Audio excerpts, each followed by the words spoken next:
Bermula dari teras kecil di depan rumah, bisnis ini mulai dijalankan. Perlahan tapi pasti, Makasih. bisnis ini terus bertumbuh. Hingga akhirnya kami bisa memiliki label sendiri, Aulia.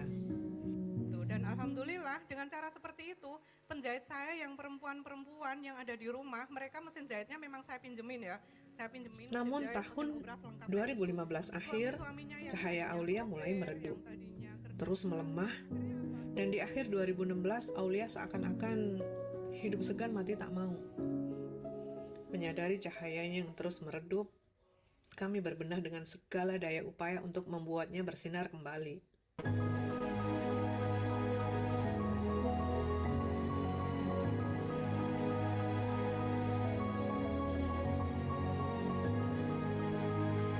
Maka kami pun dengan semangat baru, dengan energi baru, melangkah bismillah atas namamu ya Allah, aku mulai belajar lagi.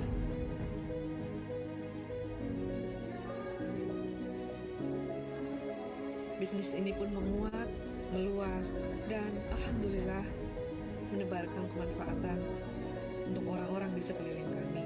Kami berharap bisnis ini akan menjadi keberkahan bagi seluas-luasnya untuk umat.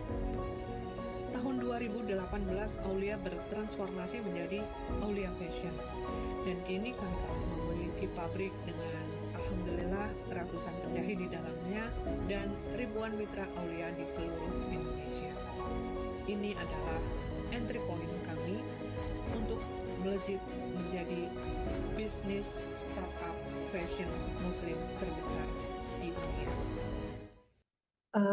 Jadi itu sedikit gambaran perjalanan kami eh, untuk apa ya, kilas balik kita bahwa kami berdiri tahun 2008 dan hingga tahun ini tahun 2023 berarti udah 15 tahun, insya Allah tanggal 9 November besok 15 tahun, dan jatuh bangun luar biasa gitu ya. Buat teman-teman yang di sini udah bisnis pasti ngerasain deh bisnis itu kayak apa gitu. Nggak mungkin kita minta omset gede tapi maunya mulus-mulus terus gitu, kayaknya nggak mungkin gitu. Karena setiap fase yang kita lewatin itu akan punya tantangan sendiri, dan setiap melewati tantangan itu seperti kita naik tangga. Kadang-kadang tuh bisa naik, kadang-kadang juga statis aja di situ, kadang-kadang kita turun kayak gitu kalau memang kita tidak gigih gitu ya.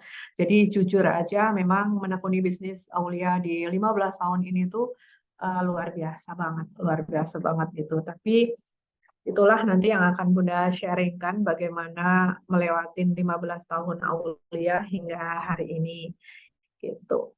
Nah, ini ya, hari ini Bunda pengen membahas tentang business owner mentality. Jadi ada sebuah mindset yang harus kita pahami bahwa sebuah perusahaan atau sebuah bisnis itu tidak bisa lebih besar daripada mentalitas business owner-nya.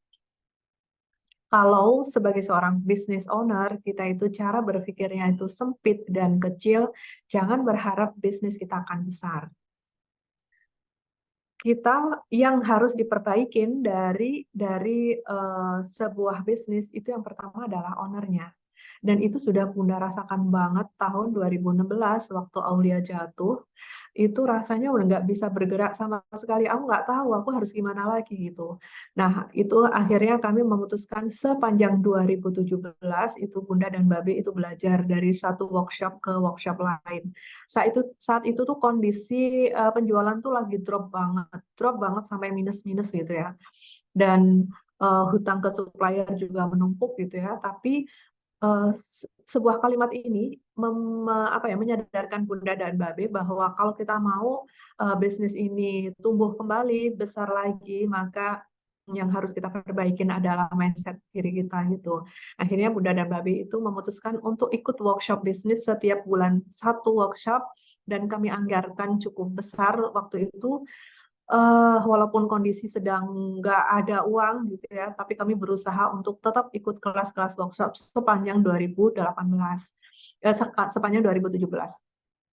Dan baru tahun 2018 kami stop ikut kelas, mulai melakukan eksekusi dari yang dipelajarin selama 1 tahun gitu. Jadi ini ya mindset yang wajib kita pahami bahwa sebuah perusahaan atau sebuah bisnis itu tidak akan bisa lebih besar daripada mentality ownernya. Itu ya. Nah, business owner itu seorang business owner itu mesti punya apa ya, visi yang visioner, mesti visioner, mesti punya visi yang jelas dan besar gitu ya. Dan kemudian infinity player, sabar terhadap proses dan leader yang baik untuk super team. Visioner tuh kayak gini. Kalau dulu ya, Aulia sebelum sebelum kami bertransformasi di tahun 2012, itu rasanya Bunda tuh ya udah bisnis itu ya udah di jalan kayak gini, duit banyak kayak gitu kan. Bisa beli rumah, bisa beli mobil gitu. Tapi ya gitu-gitu aja gitu loh. Nggak ada sesuatu yang besar untuk diperjuangkan. Jadi gimana sih kalau kita itu lagi berjalan, terus habis itu kita nggak menentukan tujuan besar kita, itu rasanya ya udah jalan kita itu seenaknya aja gitu loh. Ya wis waton laku gitu kalau orang Jawa bilang gitu. Tapi begitu kami sadari bahwa bisnis ini mau dibawa kemana sih? Kenapa sih Aulia itu harus besar? Nah itu kan harus ada alasannya. Hah? Iya, Mak udah kayaknya. Mau. Iya. Nah kayak gitu. Akhirnya kami menentukan visi Aulia ke depan. Makanya salah satu yang kami perjuangkan ketika kita sedang merasa lemah kayak gitu, Aulia ini harus besar. Kenapa? Karena Aulia ini harus menjadi jariah untuk kita, harus menjadi apa ya, sesuatu yang kita tinggalkan untuk sesuatu yang nanti ketika kita itu meninggal, manfaatnya itu masih dirasakan oleh banyak orang dan itu akan menjadi pahala kita. Jadi seperti itu waktu itu yang akhirnya Bunda sama Babe rumuskan gitu ya. Kemudian yang kedua adalah infinity player. Infinity player itu maksudnya gini, apa ya? Kita itu tidak digerakkan oleh orang-orang di sekitar kita. Kita tidak bergerak karena alasan kompetitor kita gitu. Tapi kita bergerak atas diri kita sendiri gitu. Jadi kalau misalkan kita sebagai seorang pebisnis masih ribet, masih terlalu mempertimbangkan, oh kompetitor A itu begini begini begini gitu ya. Aku juga mau seperti itu. Aku juga mau seperti kompetitor kita yang B kayak gitu ya. Rasanya kita akan bergerak tetapi digerakkan oleh orang-orang di sekitar kita. Nah, sebagai seorang pebisnis, iya Mak, taruh situ aja. Taruh situ aja. Makasih. Ya gitu ya. Jadi eh, kita digerakkan oleh diri kita sendiri, oleh cita-cita besar kita sendiri. Tidak digerakkan oleh lingkungan yang ada di sekitar kita, apalagi digerakkan oleh kompetitor. Maka kita akan terombang-ambing ke sana kemari gitu ya. Yang ketiga adalah sabar terhadap proses. Kita tahu bahwa bisnis itu nggak mudah. Bisnis itu eh, Bunda pernah bilang gitu ya sama seorang teman gitu. Pas lagi ngobrol ketemu sahabat SMA, dia bilang, "Aku tuh loh ngelihat kamu dari perjalanan awal sampai sampai hari ini tuh kayaknya kalau aku tuh nggak kuat gitu." Ya, ya, ya seperti inilah bisnis. Kalau bisnis itu kalau kita nggak sungguh-sungguh dan kalau kita nggak bersandar sama Allah gitu, biasanya tuh ingin berhenti di tengah jalan gitu. Jadi apa yang kita lakukan saat ini belum tentu kita bisa panen saat ini. Harus ada mindset tentang investasi gitu ya. Jadi seperti misalnya kita harus selalu belajar. Kenapa? Karena apa yang kita pelajarin saat ini itu belum tentu kita panen, tapi itu untuk kemajuan bisnis kita ke depan. Dan kemudian kalau misalkan kita harus mau investasi people, misalkan kita menyekolahkan atau mengirimkan tim kita untuk ikut kelas-kelas kayak gitu ya. Apakah kita langsung panen, tim kita itu langsung pinter, kemudian langsung bermanfaat, langsung berguna, langsung ada hasilnya untuk perusahaan kita? Belum tentu juga gitu. Belum tentu sekarang juga, tetapi kalau kita itu misalnya mengirimkan tim kita untuk ikut kelas-kelas, maka ketika tim kita pinter, kitanya maju sebagai business owner, tim kita pinter, maka bisnis kita itu juga akan bertumbuh secara kuat gitu ya. Jadi fondasi bisnis kita itu ditopang oleh people yang bagus gitu. Dan juga sebagai seorang leader yang baik, bisnis itu harus jadi seorang leader yang baik. Salah satu yang sudah lakukan ketika 2018 Aulia bereformasi adalah mendatangi tim-tim Aulia ya. Waktu itu ada tim sales, tim marketing, tim produksi. Bunda datangin satu persatu, Bunda minta maaf. Bunda minta maaf bahwa selama ini ternyata Bunda tidak terlalu mengorangkan mereka, tidak terlalu dekat dengan mereka. Ya, hubungan atasan dan bawahan aja, tidak lebih dari itu. Tapi ternyata bisnis yang besar harus punya tim yang kuat gitu, dan hubungan antara business owner dan karyawan itu seperti seorang leader dengan timnya. Jadi seperti itu. Oke.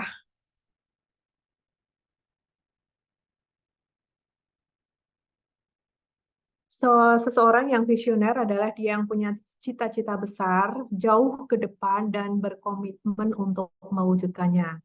Bisnis besar dimulai dari visi hidup yang besar. Visi hidup adalah gambaran kehidupan seseorang akan masa depannya. Nah, contohnya ya, visi hidup kami itu memiliki sesuatu yang bisa diwariskan sebagai warisan amal. Biar nanti kalau kami mati, masih ada jariah yang terus mengalir, baik anak-anak solihah maupun proyek-proyek yang lain. Jadi, sejak menemukan ini tuh, Aulia itu menyisihkan 2% dari omset ya, bukan dari net profit, bukan, tetapi dari omset untuk dikirimkan atau disalurkan ke misalkan masjid-masjid atau ke panti asuhan atau ke pesantren kayak gitu. Dan kami memilih, biasanya tuh kami tuh agak gini ya, karena memang visinya itu amal jariah gitu ya. Jadi kami tuh memilih kayak misalkan ada pesantren baru, kami tuh memilih sumurnya sama listriknya. Kenapa sumur? Karena kalau sumur itu kan menghasilkan air yang akan dipakai terus siap. Jadi setiap orang yang memakai sumur, akhirnya kita itu akan dapat cipratan pahalanya kayak gitu. Jadi eh, wujud dari visi kami itu akhirnya kami bentuk amalnya itu kayak gitu. Atau misalkan karpet masjid gitu ya, karena kalau selama karpet itu masih tergelar di masjid-masjid, maka setiap orang yang sholat insya Allah akan mendapatkan cipratan pahalanya. Jadi seperti itu. Visi menuntun kami untuk visi itu akan membuat kami itu bergerak ke sesuai dengan apa yang kita tentukan itu. Nah, apa visi hidup Anda? Apa visi hidup Anda? Renungkan dengan cara menjawab pertanyaan seperti ini. Kalau kita memang belum punya visi, maka Bunda punya cara untuk melatih kita gitu. Dan ini Bunda praktekkan waktu itu ya. Itu misalkan kayak gini, kita renungkan, terus kita coba jawab pertanyaan-pertanyaan ini. Apa sih yang mendorong aku untuk melakukan setiap aktivitas? Dan mengapa sih aku harus melakukan ini gitu? Dan mengapa ini penting bagi aku? Mengapa aku rela berlelah-lelah untuk melakukannya? Bahkan mengapa aku rela mengorbankan hal lain demi aktivitas yang aku pilih ya gitu. Nah, ini bisa kita latih dari hal-hal yang kecil dulu. Misalkan kayak gini. Kalau teman-teman lihat tadi ada transformasi ya, Bunda itu dulu itu kurus banget. Kemudian jadi gemuk banget gitu ya. Jadi gemuk banget, tapi pada saat gemuk banget itu Bunda ngerasa ya Allah, umurku bertambah tua. Umurku terus bertambah tua, dan aku kalau kondisiku kayak gini aku nggak sehat gitu. Dan kalau kondisiku tuh nggak sehat itu rasanya aku itu tidak bersyukur padamu. Jadi sebagai bentuk syukurku aku harus menyehatkan tubuhku itu. Nah, dari situ apa yang mendorong Anda melakukan aktivitas setiap hari? Akhirnya dari situ alasan mewujudkan rasa syukur itu akhirnya Bunda melakukan olahraga. Nah, olahraga itu Bunda lakukan setiap pagi gitu. Kalau lagi lelah banget tuh kayaknya aku capek nggak mau olahraga kayak gitu. Nah, kita ingat alasannya, iya kan kita harus bersyukur. Nah, akhirnya itu. Jadi hal-hal yang kecil itu harus kita latih setiap hari, gitu ya teman-teman ya. Jadi mewujudkan visi hidup mulai dengan berlatih dengan menjawab pertanyaan-pertanyaan seperti ini. Kemudian membangun visi hidupnya. Nah, Aulia transformasi di 2018 ke sini dibandingkan dengan Aulia yang dulu itu beda banget, beda banget. Kenapa? Karena waktu itu tuh Bunda tuh cuman menjalanin dagang, menjalanin bisnis, ya pokoknya jalan aja gitu. Punya duit ya oke, happy-happy kayak gitu. Tapi enggak. 2018 adalah titik di mana kami itu benar-benar bertransformasi. Jadi dalam membangun visi hidup itu ada 3 pertanyaan yang harus bisa kita jawab. Yang pertama adalah rasional why. Mengapa aku harus bisnis Aulia? Mengapa aku harus menjalanin ini? Atau mungkin kalau teman-teman belum berbisnis, mengapa aku harus berumah tangga? Nah, mengapa aku harus punya anak? Kayak gitu. Jadi ada rasionalnya. Mengapa seorang suami itu harus bekerja? Ya karena dia harus menyekolahkan, harus mencukupi kebutuhan anak-anak, harus memberi nafkah istri, yaitu. Nah, mengapa aku berbisnis Aulia? Karena, nah kayak gitu. Itu rasional. Hal-hal yang sifatnya rasional. Misalnya, karena aku pengen setiap hari, setiap bulan tuh aku punya gamis-gamis baru. Aku punya gamis baru, tapi aku nggak usah beli gitu. Aku pengen kalau aku tuh mau beli skincare, aku tuh nggak usah minta suami. Aku pengen ya sesuatu yang sifatnya tuh rasional. Nah, di atas rasional itu, nanti kalau kalau kita cuma sampai di level rasional, mungkin kebutuhan hidup kita atau kebutuhan foya-foya kita itu mungkin misalkan 20 juta satu bulan tuh udah muntah-muntah lah ya, udah banyak banget lah gitu. Kalau kita tidak punya alasan yang lebih besar lagi, maka bisnis kita atau hidup kita akan stagnan di sini. Kita nggak bisa naik. Nah, untuk bisa naik di level berikutnya, kita harus menemukan emotional why. Nah, kenapa ya? Yang secara emosional itu tuh menggugah. Bunda kasih contoh nih, Bunda kasih contoh waktu itu ya tahun berapa ya? Tahun 2015 ke bawah itu sebenarnya omset Bunda itu udah lumayan gede banget lah. Kalau untuk seorang ibu rumah tangga itu udah gede banget, tapi nggak pernah bisa bertumbuh lebih dari itu. Sampai suatu hari itu Bunda menemukan di sekitarnya Aulia, di sekitar kantor Aulia itu ada sebuah sekolah yang apa ya, yang sekolah di situ tuh anak-anak nggak mampu gitu loh. Anak-anak nggak mampu, terus banyak tunggakan SPP-nya, dan ternyata setelah Bunda selidiki, ternyata di kampung itu tuh banyak sekali janda. Nah, kenapa banyak janda? Karena di situ tuh kampung nelayan. Entah ya, eh, tingkat kesehatannya itu rendah gitu loh. Tingkat kesehatan dan pendidikannya itu rendah. Sehingga banyak janda dan banyak anak-anak tidak mampu. Nah, begitu Bunda lihat seperti itu tuh kayaknya Bunda tuh ngerasa, ya Allah aku nggak mau anakku itu jadi anak yang apa ya nggak aku nggak ingin anak-anakku itu sampai nggak bisa bayar sekolah kayak gitu, aku nggak ingin. Nah karena aku nggak ingin anak-anakku mengalami hal seperti itu, maka aku harus berpartisipasi kepada orang-orang di sekitarku gitu. Jadi akhirnya kita putuskan untuk eh, melakukan apa ya, melakukan pemetaan sekolah-sekolah di sekitar kantor mana yang harus dibantu bayar SPP-nya, bayar sekolahnya kayak gitu.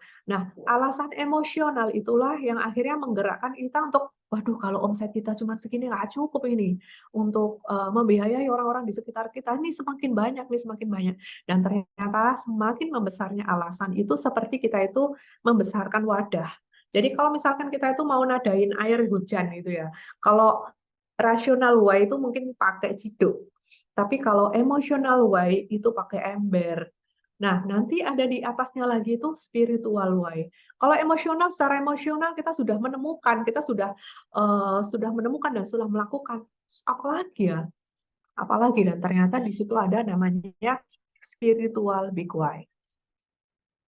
Spiritual big why kami itu adalah ketika kita menemukan ketika kami berdua itu membaca sirah Nabi ya tentang amal jariah sahabat Utsman bin Affan gitu ya tentang sumur yang kemudian yang sahabat Utsman membeli sumur dan memberikannya secara cuma-cuma kepada penduduk Madinah waktu itu gitu dan akhirnya sumur itu bermanfaat dan sampai sekarang eh, bekas sumurnya pun tetap menjadi hotel dan hotel itu masuk ke rekening sahabat Utsman dan itu tuh benar-benar menginspirasi kami. Jadi kami Babe Bunda itu merumuskan kita harus punya bisnis nih yang pahalanya itu mengalir sampai nanti kita nggak ada, kita udah punya 7 turunan pun kita masih dapat aliran pahalanya. Nah itulah yang akhirnya menggerakkan Bunda Babe untuk terus gigih memperjuangkan bisnis ini walaupun jatuh bangun gitu. Kalau ingat, oh iya ya kan kita punya cita-cita itu, jadi akhirnya bangkit lagi. Jadi seperti itu pentingnya punya visi di dalam hidup kita. Dan itu bukan cuma bisnis ya, itu juga rumah tangga. Itu juga kayak ya namanya namanya keluarga ya, berumah tangga kita kan nggak mungkin kan mulus-mulus aja, nggak mungkin karena kita itu dua insan yang pasti banyak perbedaannya gitu. Kalau kita lagi ada perbedaan pendapat atau apa gitu, ingat-ingat bahwa kita berumah tangga ini karena Allah gitu. Kita disatukan karena Allah gitu. Dan kita punya cita-cita besar yang harus kita capai bersama. Kita punya anak-anak yang harus jadi anak-anak hebat nih. Kalau kita ingat itu, akhirnya ya sudahlah. Hal-hal kecil, masalah-masalah kecil itu akhirnya bisa kita abaikan karena kita mengingat cita-cita besar yang ingin kita wujudkan. Jadi seperti itu. Nah, ini mungkin kita lewatin aja ya. Memiliki ini udah tadi Bunda sampaikan. Oke, ini kayaknya juga kita lewatin. Mbak, waktunya Bunda berapa menit? Ini nanti sampai jam 10.30 Bunda. Jadi monggo dilanjut. Nanti ada sesi Ini masih share. berapa menit? Ini sekarang jam 9.40. Oke, ya. Monggo silakan. Oke, dan visi itu menentukan parameter keberhasilan. Ini perlu nggak sih? Perlu nggak ya? Oke, ini aja deh. Bentar ya. Yang tadi sudah, oke. Visi menentukan mindset dan skill yang dibutuhkan. Nah, kalau kita udah punya visi tadi ya kan, akhirnya kita ini ngerti. Oh iya, kalau visiku kayak gini berarti aku butuh apa ya? Aku harus benerin cara berpikirku, kemudian aku juga harus mengasah skillku nih. Gitu. Kalau aku mau punya bisnis besar, aku harus belajar tentang leadership, aku harus belajar tentang managerial skill, aku harus belajar komunikasi, aku harus belajar finansial kayak gitu. Nah, akhirnya dari situ kan kita mikir nih, oh waktu itu Aulia itu besar, tapi nggak bisa membesar lagi. Tapi habis itu bangkrut. Kenapa? Karena misalnya kita cek, oh iya kalau dulu itu keuangan bisnis dan keuangan keluarga itu jadi satu. Sehingga kita tuh kayak ngerasa itu punya duit banyak. Kita bisa beli mobil, kita bisa beli apa yang itu sebenarnya itu konsumtif tapi dengan uang bisnis. Dan itu nggak sehat. Nah, akhirnya kami belajar tentang finansial. Kemudian tentang leadership gitu ya. Kalau kita mau punya bisnis besar, kita harus punya tim yang kuat. Kalau kita punya tim yang kuat, gimana tim supaya kuat? Oh, berarti aku harus belajar leadership. Nah, belajar lagi communication skill gitu ya. Oh ya, gimana kalau aku mau punya masa banyak, kalau aku tidak bisa berbicara, kalau aku tidak bisa menyampaikan, kalau orang tuh nggak paham apa yang aku sampaikan. Nah, akhirnya Bunda belajar tentang communication skill dan seperti itu. Akhirnya jadi visi itu tuh menuntun kita, oh ya, berarti mewujudkan visi itu aku harus belajar apa ya, kayak gitu. Nah, kemudian juga Bunda belajar tentang memperbaiki mindset ya, memperbaiki mindset. Kalau teman-teman lihat ya, kalau kita balik, ini penampilan Bunda saat ini penampilan Bunda waktu itu. Jadi apa namanya?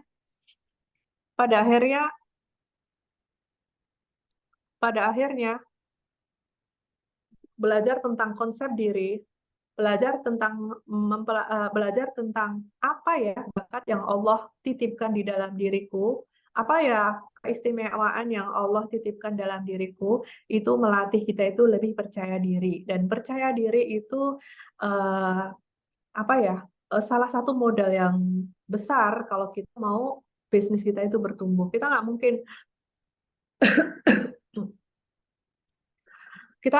nggak bisa melarang kalau kita sendiri tuh nggak percaya diri. Bisa tak bisnisku besar? Atau misalkan kita ngomong sama tim, Kita bulan ini mau capai omset segini ya, tapi bisa nggak ya? Nah, kalau kita sendiri nggak yakin, nggak mungkin lah gitu ya. Orang-orang di sekitar kita itu yakin gitu.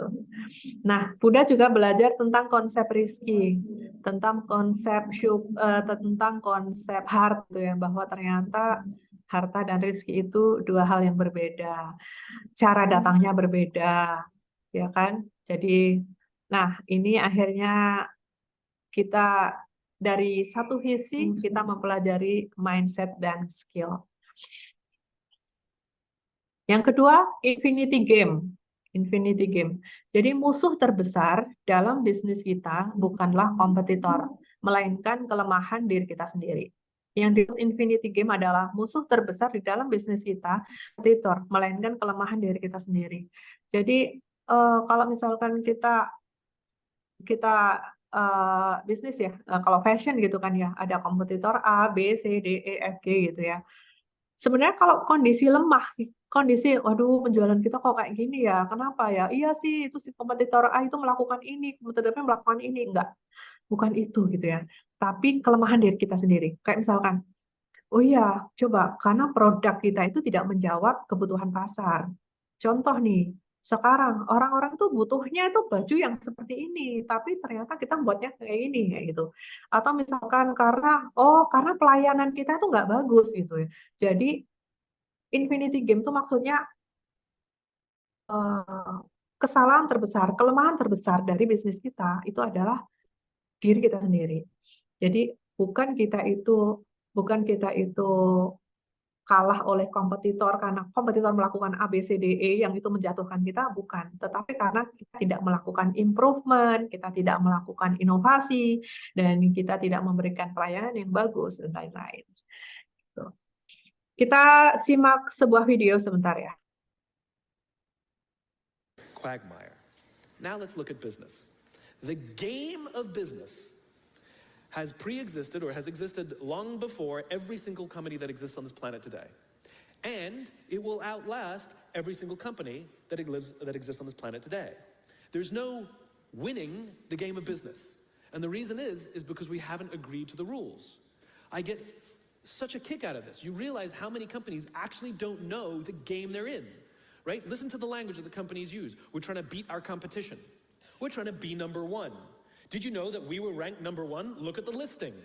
Based on what criteria? Revenues, profits, market share, square footage, number of employees, based on what time frame? A quarter, a year, 5 years, 10 years, 20 years, 50 years, 100 years? I haven't agreed to those standards. How can you declare yourself the winner? How can you declare yourself number one where no one else in the game has agreed to the rules? It's arbitrary. There is no winning because there's no end.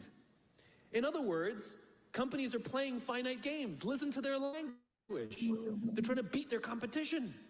What does that even mean? It's the leaders in the companies that understand the game that they're in and organize their resources and their decision-making around the infinite contest that outlast and frustrate their competition.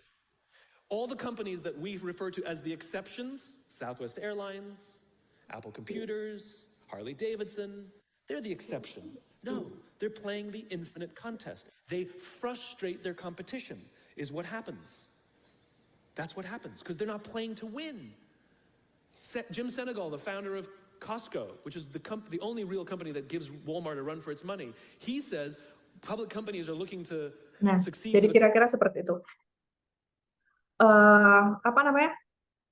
Kita tidak bersaing dengan kompetitor karena kita tidak mungkin menjadi nomor satu. Nomor satu apanya gitu ya. Kita kan tidak tahu omset kompetitor itu berapa atau apa kayak gitu. Atau apakah kita nomor satu karena usia kita paling tua, Kak. Misalkan Aulia 15 tahun gitu ya. Kemudian brand lain 10 tahun gitu. Apakah karena tuanya? Enggak seperti itu gitu ya. Jadi itu lebih kita nggak bisa aku lebih menang dari kompetitorku karena produkku lebih bagus, karena omsetku lebih tinggi, karena perusahaanku lebih tua kayak gitu. Nah, jadi itu infinity player itu fokus pada visi dan tujuan. Jadi fokus pada tujuan perusahaan, bagaimana kita membuat produk kita itu lebih bagus, bagaimana kita memberikan pelayanan lebih bagus, bagaimana fokus membuat cara kita melakukan efisiensi, fokus pada solusi yang dibutuhkan kayak gitu. Jadi fokus pada perbaikan diri sendiri, improvement inovasi, kayak gitu seterusnya gitu. Nah, yang ketiga adalah sabar terhadap proses. Misalkan fokus pada peluang, tidak trauma terhadap kegagalan, memahami alasan mengapa gagal, mengapa kita itu eh, apa, mengapa gagal gitu ya. Jadi kalau di Aulia itu setiap pagi, setiap sore itu selalu ada evaluasi kayak gini. Misalkan target omset kita itu sekian rupiah gitu ya. Nah, kalau targetnya tercapai, maka tim sales harus bisa memberikan alasan kenapa tercapai gitu. Oh iya Bu, soalnya hari ini tuh ada penjualan ini. Kenapa bisa terjadi penjualan besar seperti itu? Iya Bu, soalnya kita kemarin melakukan apa, sales canvassing kayak gitu. Akhirnya kita closing ini. Oh oke, bagus. Berarti bisa diulang dong besok kayak gitu. Begitu juga kalau misalkan nggak achieve, loh kenapa nggak achieve gitu? Iya Bu, soalnya bla bla bla bla. Oke, berarti jangan dilakukan lagi. Nah, jadi kalau gagal dipelajari kenapa gagalnya sehingga tidak terulang lagi. Kalau berhasil pun dipelajari kenapa berhasil supaya bisa diduplikasi lagi. Jadi seperti itu. Dan fokus pada solusi. Kalau misalkan kita lagi menghadapi masalah, sudah fokus pada solusi. Kayak misalkan waktu pandemi itu kan benar-benar hantaman lah buat kita bisnis apapun waktu itu gitu ya. Yang harus kita, dan banyak bisnis bertumbangan saat itu. Apa yang bisa kita lakukan pada solusi? Taruh masalah, fokus pada solusi. Nah, seperti itu. Dan yang keempat, leader yang baik untuk super team. Sehebat-hebatnya kita sebagai seorang Superman akan kalah dengan sebuah super team. Sebuah bisnis tidak akan bisa besar tanpa tim yang hebat. Ini ada video lagi. Bunda itu kalau ngisi suka banyakin video ya.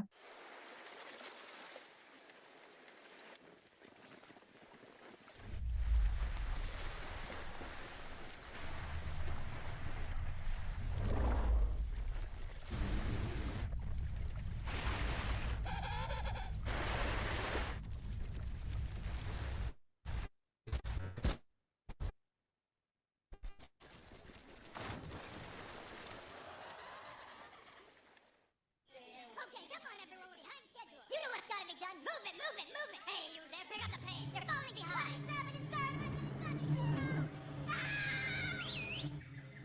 on, let's go. Everyone, pull together. We've got a threat to our hands.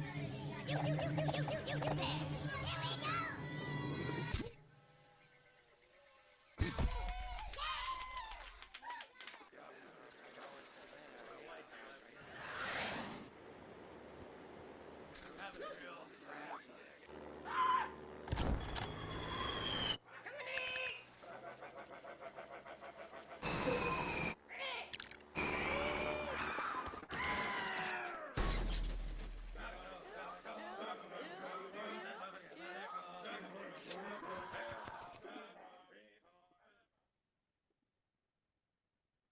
Nah, ya itu ya video terakhir. Jadi begitu darin bahwa tim yang kuat, tim yang hebat itu people yang berkualitas itu salah satu pilar dalam bisnis. Maka yang pertama kali Bunda perbaikin adalah gitu ya. Jadi Bunda menciptakan leader-leader di setiap divisi, dan leader ini benar-benar kalau di Aulia antara kami dan juga para leader itu hubungannya lebih lebih ke leader dan tim, bukan atasan dan bawahan gitu. Jadi kalau kita di divisinya namanya bukan HRD tapi human capital, karena kita benar-benar mengorangkan gitu ya, mengorangkan. Jadi kalau teman-teman lihat di video tadi itu peran seorang leader itu luar biasa, ngasih komando gitu, dan semuanya sigap gitu kan. Dan ternyata sebuah masalah besar itu bisa diselesaikan dengan kekompakan tim gitu. Nah, salah satu contoh yang Bunda mau sampaikan di ini ya, di akhir sesi ini. Jadi pada saat kita itu waktu itu apa ya, pandemi ya kan, wah begitu kaget karena tiba-tiba harus lockdown gitu kan, mana penjahit segitu banyaknya, jadi langsung kita bikin sebuah isolasi untuk penjahit, pabrik itu diisolasi, penjahit tidak keluar masuk, tapi semua bahan makanan dan lain-lain disuplai, pekerjaan disuplai, sehingga tidak terjadi kontak dengan luar gitu kan. Kemudian pabrik juga dijaga gitu. Tapi kita fokus pada solusi. Gimana caranya supaya setiap pabrik itu tidak berhubungan, tetapi kita masih bisa melakukan produksi dan kita bisa masih penjualan. Tapi penjualannya itu juga harus sesuatu yang apa ya, empati gitu ya. Jadi enggak kondisi kayak gini kita tetap jualan, kita tetap cari duit, kita tetap cari cuan, ngoyo cari cuan, enggak, kita harus empati dulu gitu. Akhirnya satu waktu itu kita tunjukkan kepedulian dengan apa, membuat masker gratis. Kita membuat 33 piece masker yang kita bagikan gratis di seluruh Indonesia sesuai permintaan gitu ya. Jadi kita buka link permintaan, link Google Form permintaan masker kita bagi gratis, dan ternyata itu tanpa embel-embel apa ya supaya kita dikenal, enggak, ternyata niatan itu tuh sama Allah itu jadi limpahan berkah gitu ya. Sudah kita bagi-bagi aja, terus kita kepikiran gini, stok yang ada di agen-agen dan ada di distributor ini pasti banyak nih. Kasihan mereka kalau nggak terjual. Berarti sekarang kita stop dulu produksi, kita fokus ngabisin produk yang ada di mitra-mitra aja gitu. Kita fokus jualin produk-produk gitu. Kita bikin konten-konten yang dengan produk yang ada di mereka. Nah, saat itu kita kepikiran gitu ya, gimana kalau kita membuat masker fashion. Masker fashion itu masker yang warna-warnanya itu kita cocokkan dengan stok yang ada di mitra-mitra. Nah, ternyata Masya Allah ya teman-teman ya. Misalkan kita ada sekitar 20 produk, 20 macam produk yang ada di mitra-mitra. Kita bikin masker yang warnanya itu cocok, kemudian lebih fashionable kayak gitu. Ternyata Masya Allah ya, orang yang punya bajunya akhirnya beli maskernya, orang yang punya maskernya itu beli baju. Orang yang punya maskernya nggak punya bajunya akhirnya beli bajunya. Dan itu Masya Allah luar biasa, dalam satu hari penjualan masker itu bisa hampir 1 M waktu itu gitu ya. Dan selain penjualan masker fashionnya bagus, itu juga menarik penjualan produk-produk yang ada di mitra. Sehingga mitra pun happy. Oh, ternyata kondisi pandemi tidak menghalangi kita jualan ya, ternyata ya gitu. Dan stoknya udah jadi uang ya gitu. Dan dari situlah rasa percaya dirinya muncul kembali, tidak ada lagi ketakutan untuk menghadapi pandemi panjang, baru kemudian otak kreatifnya jalan lagi. Nah, seperti itu, dan bikin kerjasama tim itu luar biasa. Jadi selama 3 hari berturut-turut, semua tim dari produksi, sales, kemudian R&D, kemudian juga leader-leader yang lain tuh kumpul. Apa ya? Kita bikin apa ya? Gebrakan apa ya? Kita bikin inovasi apa ya gitu. Sampai kemudian dalam waktu 3 hari kita mulai mulai ide bikin masker sampai bikin sampelnya sampai pemotretannya itu hanya dalam waktu 3 hari, dan itu luar biasa. Ternyata kerja tim membuat kita semuanya itu yakin bisa melewati masa-masa sulit dan akhirnya bisa sampai di titik ini.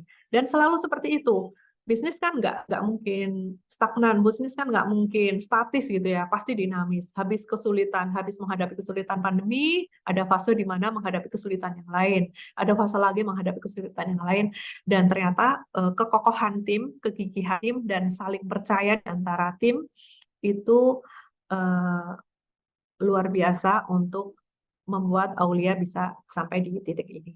Jadi itu aja dari Bunda, mungkin ada yang bermanfaat. Alhamdulillah. Jika ada yang salah kata-kata itu dari Bunda.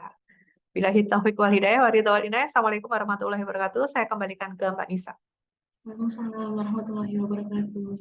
Masya Allah, saya merinding banget nih Bunda dengar kisah di balik besarnya brand Aulea Fashion. Terima kasih Bunda Zaida atas penyampaian materi yang sangat luar biasa. Selanjutnya baik, Silakan. kita buka pertanyaan boleh di kolom chat atau teman-teman yang ingin bertanya langsung bisa mengaktifkan fitur raise hand. Baik, silakan. Bunda, setelah ini ada agenda apa? Ke pabrik. Oh, Masya Allah. Baik, saya cek dulu di kolom komentar. Ini ada pertanyaan masuk Bunda Oke. dari Kak Rahma. Oke. Izin bertanya, nggih. Bunda, apa yang Bunda lakukan saat semangat mulai turun? Atau adakah kata kunci yang Bunda pegang selama ini dan membuat Bunda istiqomah? Boleh dijawab Bunda, silakan. Iya, eh benar sih ya, semangat itu naik turun banget. Bunda, kata kuncinya visi tadi itu. Visi yang besar itu yang membuat Bunda kalau lagi lelah itu jadi bangkit lagi gitu ya. Kadang ada masa di mana, aduh ya Allah, aku pengen berhenti aja deh kayaknya gitu ya. Aku pengen berhenti itu. Tapi tapi ada ingat ya Allah, kalau aku berhenti, apa yang aku bangun gitu ya? Apa yang aku bangun selepas sebagai bekalku selepas aku mati nanti gitu. Apa yang mau tak tinggalkan gitu.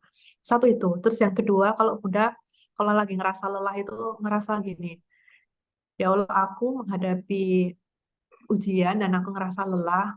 Apa kata anak-anakku? Anak-anakku akan melihat ibunya bukan orang yang gigih. Ibunya bukan contoh yang baik gitu. Orang tuanya bukan bukan bukan contoh yang baik gitu. Jadi lebih ke seperti itu. Jadi teman-teman, kita ditakdirkan sebagai seorang ibu itu kan. Apalagi kalau sudah punya anak itu ada amanah besar gitu ya. Ada amanah besar bukan sekedar menyekolahkan mereka sampai mereka menjadi orang yang berhasil gitu ya. Tapi kita harus kita harus mencetak generasi-generasi yang kuat. Dan generasi yang kuat itu dibangun oleh pribadi seorang ayah dan ibu yang kuat. Dan kita memberikan contoh itu bukan sekedar saat mereka kecil, tapi bahkan saat mereka besar pun, ketika melihat kita, wah, kadang-kadang anak-anak Bunda kan udah besar semua ya. Yang nomor satu udah punya bisnis, yang yang lain udah kuliah, udah besar, udah ngalamin lah punya masalah hidup itu. Dan Bunda Babe itu selalu melibatkan mereka dalam perbincangan. Kalau misalkan kita lagi ada masalah nih, aduh nak, bisnis lagi kayak gini nih, kayak gini gitu. Terus nanti ngobrol lagi. Wah, Umi keren ya, kok Umi kuat ya? Aduh, nggak gitu. Nah, artinya terceletuk dari mereka, oh iya, ternyata Umiku bisa ya menyelesaikan masalah itu gitu. Ini tuh sebenarnya berdasarkan pengalaman. Pengalaman Bunda dari zaman kecil gitu ya. Ayah ibu Bunda kan pebisnis semua. Bunda tuh ngelihat perjalanan mereka gitu ya. Waktu itu misalkan ada beberapa masalah itu yang terekam banget di benak Bunda. Kok bisa ya? Abah kok bisa ya melewati itu ya? Kok keren ya Abah bisa ini ya? Nah, ternyata apa yang kita lakukan itu akan direkam oleh anak-anak kita gitu. Itu sih yang selalu membuat Bunda itu kalau mau lemah itu bangkit lagi lah, bangkit lagi lah. Apa kata dunia gitu? Apa kata anak-anak gitu kalau melihat emaknya kayak gini. Satu itu. Yang kedua, kekuatan kita itu ini yang kedua tapi yang utama ya. Kekuatan kita itu dibangun atas kedekatan diri kita itu sama Allah. Jadi sejujurnya Bunda sangat belajar dari teman-teman Bunda yang sudah lebih senior gitu ya. Gimana melewati bisnis itu nggak mudah, apalagi kalau kita udah membesar itu, Masya Allah gitu ya, usianya banyak. Kekuatan utamanya adalah hubungan kita sama Allah. Jadi yang namanya amalan pagi itu mereka itu luar biasa gitu ya. Dan ketika Bunda praktekkan, kemudian juga Bunda ajarkan ke mitra-mitra aulia itu yang menjalankan itu insya Allah kokoh gitu. Jadi yang namanya subuh itu dimulai dari Kalau misalkan belum kuat tahajud, ya udahlah masih witir dulu lah. Tapi kalau masih misalkan masih kuat dua ya dua. Kalau bisa lengkap itu utama. Karena itu utama untuk membangun kedekatan sama Allah. Kemudian subuh, aktivitas pagi itu subuh gitu ya. Subuh mulai dari sedekah subuh, bacaan-bacaan. Jujur aja ya, Bunda itu mengamalkan beberapa ini sih. Ya. Bunda ada beberapa mengamalkan beberapa ini gitu ya. Kayak misalkan ijazahnya Yai Hamid Pasuruan kayak baca sholawat Nariyah 11 kali, kemudian baca Alam Nasrah 7 kali, kemudian sampai suruh Bunda habis itu sholat syuruk. Terus kemudian baca Quran. Baca Quran tuh nggak boleh enggak gitu ya, karena semua masalah kita itu ada di dalam Al-Quran. Bahkan kalau kita nggak tahu artinya, Al-Quran itu sudah menjadi obat kok. Gitu. Ya itu sih, itu insya Allah yang menguatkan kita. Kalau lemah langsung aja kembali dekat sama Allah gitu. Ya Allah, merinding saya dengarnya. Terima kasih Bunda atas Iya. pencerahannya. Nah, ini ada pertanyaan kedua Bunda masuk. Bun izin bertanya, bagaimana ya cara membuat reseller kita yang lama tidur menjadi lebih semangat, padahal sudah ada reward dan diskon juga. Nah, ini sebenarnya beliau ini juga usaha ini, Kak Maya. Iya. Iya. Pencerahannya Bunda. Iya. Kak Maya ya, reseller itu eh, gini Kak Maya. Yang pertama, reseller itu juga berkelas-kelas ya. Kalau di Bunda biasanya tak bikin, kalau di Bunda biasanya tak bikin mapping gitu Kak Maya. Antara antara keaktifan sama eh, target belanja. Jadi kalau misalkan dibikin apa diagram Kartesius gitu, keaktifan keaktifan bagus, target belanja bagus berarti dia di kuadran 1. Kemudian keaktifan nggak bagus, belanja bagus kayak gitu kan. Pokoknya dibikin kayak gitulah. Nah, itu Bunda melakukan pendekatan yang berbeda-beda. Nah, kalau misalkan ada kan reseller itu yang memang gimana ya? Secara keaktifan enggak, terus target belanjanya juga enggak, tapi sukanya tuh menuntut kayak gitu. Nah itu udah nggak usah dipikir. Kalau yang itu nggak usah dipikir, itu ditaruh aja. Dia dia anggaplah dia tuh pasukan untuk branding aja lah. Yang penting dia mau posting aja sudah gitu. Nah kita fokus aja pada reseller di kuadran 1. Di kuadran 1 yang keaktifannya bagus, ininya bagus, itu dibina terus, kemudian fokus di kuadran 2. Yang 2 ini kan misalkan target belanjanya itu nggak capai, tapi keaktifannya bagus, oke. Ini oke gitu, masih oke. Ini masih kita rumat dulu. Jadi yang perlu kita lakukan pendekatan itu adalah kalau menurut Bunda sih pendekatan personal ya. Karena apalagi reseller zaman sekarang tuh kayaknya udah nggak butuh ilmu jualan sih. Lebih kayak butuh ini eh, pendekatan personal, kemudian sama kuliah WA tuh yang sifatnya itu apa ya, kayak cerita-cerita gitu. Ini udah praktekkan juga sih. Reseller zaman sekarang, yang penting dikasih produk bagus, ya udah dia akan bangun gitu. Atau misalkan eh, dikasih produk sesekali kayak traffic generator, misalkan kalau di Aulia tuh kan rata-rata produknya 500 lebih ya. Nah, itu kan tahun ini kan bisnis fashion agak berat tuh. Nah, akhirnya Bunda kemarin ngeluarin traffic generator gamis harga 365, Masya Allah larisnya kayak kacang goreng. Itu yang reseller-reseller yang malas-malas itu bangkit lagi, bangun lagi gitu. Nah, nanti malas lagi kan, ya udah nanti kita kasih apa lagi kayak gitu. Tapi ya reseller yang kuadran 4 itu udah dilepas aja.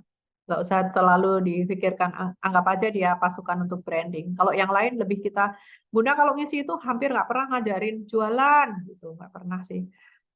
Pada kayak membangun mindset, lebih ke membangun mindset.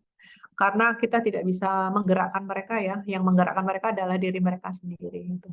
Kayak gitu sih Kak Maya. Masya Allah, terima kasih Bunda atas pencerahannya. Bagaimana Kak Maya, Sama-sama. barangkali mau menanggapi? Iya, mungkin Kak Maya sharing juga biar Bunda juga dapat pengalaman dari Kak Maya lah. Terima kasih Bunda, lebih ke pendekatan ya. Nah, ini mungkin ya ditemukan benang merahnya di sini. Baik, untuk pertanyaan berikutnya, boleh? Nanti saya buka kesempatan. Oh, ini masih ada yang mengetik nih Bunda. Iya, silakan. Bunda tuh hari ini ada pindahan pabrik, Kak. Jadi mau mau Dari apa mana? namanya dampingin dari Surabaya Juanda ke kebetulan di sini ada gudang gede banget di dekat kantor. Gitu. Ya Allah, semoga dimudahkan ya Bunda pindahannya. Amin ya Allah. Nah, ini pertanyaan masuk dari Kak Vindia. Menurut Hmm. Bunda, lebih baik bisnis sendiri atau kerjasama dengan saudara atau teman Bunda? Menurut pengalaman Bunda bagaimana? Silakan. Menurut pengalaman Bunda, lebih baik bisnis sendiri. Apakah ada Ya, pengalaman pahit Bunda ada kerjasama ada dengan ada orang lain? ada pengalaman pahit ya. Dulu sebelum Aulia jatuh di tahun 2016 itu Bunda itu ada beberapa investor yang naruh uang di Aulia gitu. Nah, setiap bulan itu ada bagi hasilnya. Tapi waktu Aulia lagi jatuh, Masya Allah, itu investor bukan investor lagi, tapi jadi kayak debt collector. Jadi tahu Aulia lagi jatuh, tapi tetap minta keuntungan kan nggak mungkin kan? Ini bukan kerjasama lagi, ini namanya ya pemerasan gitu. Nah, tidak semua orang itu apa ya? Tidak semua orang itu bisa memahami perjalanan bisnis kita. Kemudian satu itu, kalau mau nyari investor, itu cari yang memang paham investasi. Paham investasi itu misalnya gimana? Misalnya yang diinvestasikan itu bukan uang yang dipakai, tapi benar-benar uang yang diam gitu. Atau kalau mau kerjasama sama orang, itu harus dengan akad yang jelas, hitam di atas putih yang jelas, peran yang jelas, bagi keuntungan yang jelas, semuanya harus clear di awal. Kelemahan kita sebagai orang Indonesia itu adalah sungkan gitu. Nah, padahal sungkan-sungkan itu tuh ya akhirnya tuh malah jadi malapetaka di belakang. Nah, dari pengalaman itu Bunda alhamdulillah memutuskan untuk tidak memakai hutang bank, tidak memakai investor, benar-benar memutar uang yang ada. Dan Aulia dari 2016 ke sekarang alhamdulillah nggak ada investor, nggak pakai utang. Masya Karena Allah, keren. karena pengalamannya pahit banget, Mbak, pahit banget.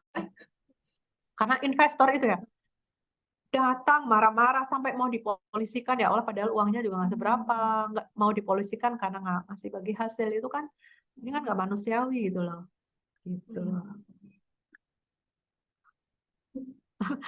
Tapi yakinlah ternyata setiap pengalaman itu ini kok jadi berkah kalau kita itu belajar. Tapi kalau misalkan kita nggak ngambil pelajaran ya kita ngulangin lagi. Kalau nggak dapat pengalaman seperti itu kan mungkin juga Bunda sampai sekarang masih pakai duit orang juga kan. Betul, Masya Allah. Berarti sekarang Alhamdulillah bisa berdiri di kaki sendiri ya Bunda, Oke, Alhamdulillah. karena Allah yang mendirikan. Betul. Terima kasih Bunda, Masya Allah penyampaian Sama-sama. materi yang sangat luar biasa. Nah, coba saya cek sekali lagi apakah ada pertanyaan yang masuk. Nah, ini ada beberapa teman yang baru join nih. Bagi rekan-rekan yang terlambat join, nanti saya share ya recordnya, rekamannya di channel YouTube Rumah Umat. Terima kasih saya ucapkan kepada rekan-rekan atas antusiasnya mengikuti serangkaian acara hingga akhir ini. Terima kasih kepada Bunda Zaida atas penjelasan yang sangat memuaskan. Semoga menjadi amal jariah. Amin, amin, Sebelum amin. kita akhiri, boleh ya kita foto dulu untuk dokumentasi. Baik, dari hitungan ketiga, 1, 2, 3. Baik, sekali lagi gaya bebas boleh ya Bunda ya. Ya, Oke, saya hitung lagi ya. 1, 2, 3. Masya Allah.